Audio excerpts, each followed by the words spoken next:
welcome back to Country Girl Keto. Hope you've been well. Have you been trying any of these recipes?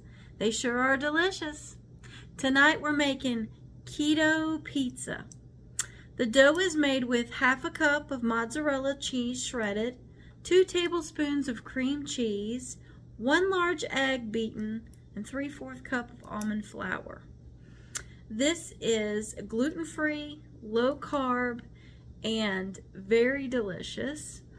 You can prepare this dough ahead and you can cover it in plastic wrap, store it in the fridge for up to a week, and get it out when you're ready to do.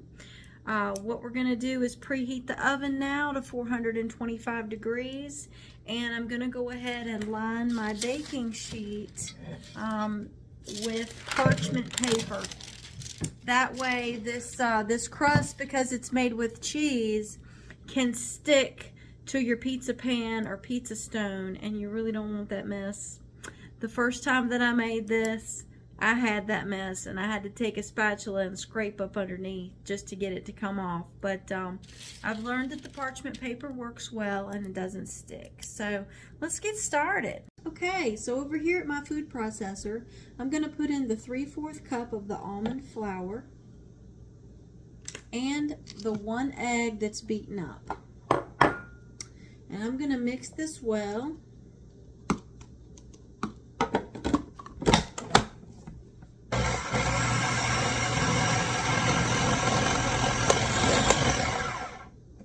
It doesn't take much.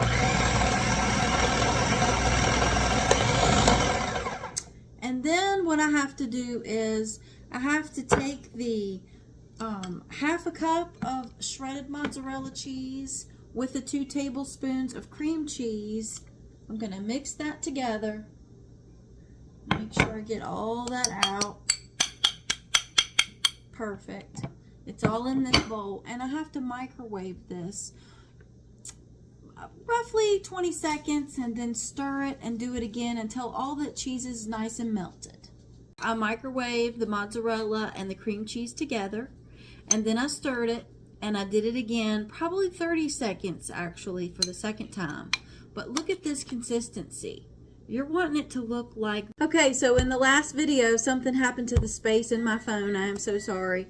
And it cut it off. But you saw the consistency that you need when you melt the cheeses together and blend them together, stir them together. That's what you want it to look like.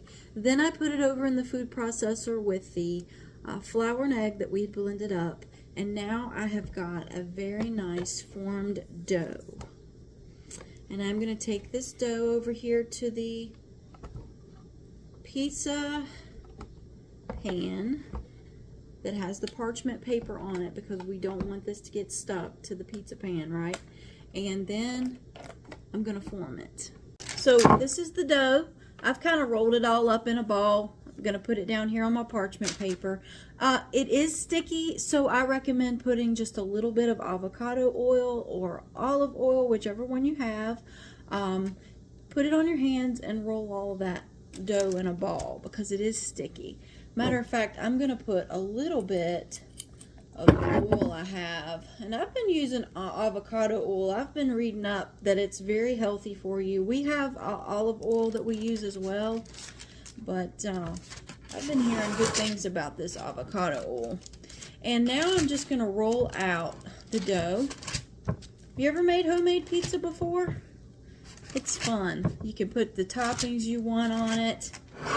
Make it the way you want it. And I love being able to have pizza because, you know, I can't just eat pizza with all the carbs and calories and everything that regular dough has. So this is a great alternative.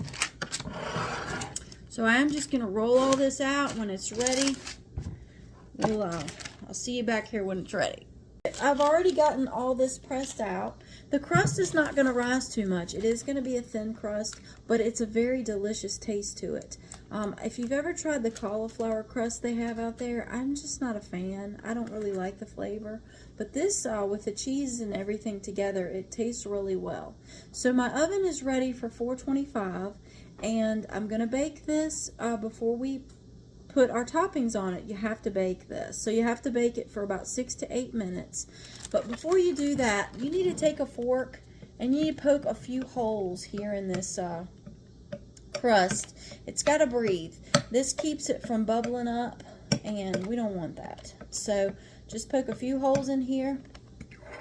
I'm going to set it in the oven, and I'll get it out in just a second. Well, looky here, y'all. This is what it looks like when it comes out of the oven. I baked it for about 8 minutes. Looks really good.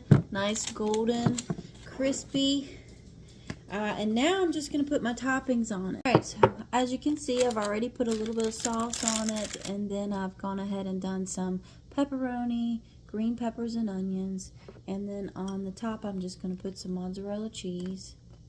Going to put it back in the oven at the 425 degrees and bake it about 15-20 minutes. I'm just going to kind of peek at it and see when it's all like kind of the cheese is melted and bubbled up and things look pretty done. That's pretty much when I get it out. You could probably go up to 25 minutes, but 425 degree oven is pretty hot, so it should be done within the 15 to 20 minutes. We'll see how it looks when it comes out.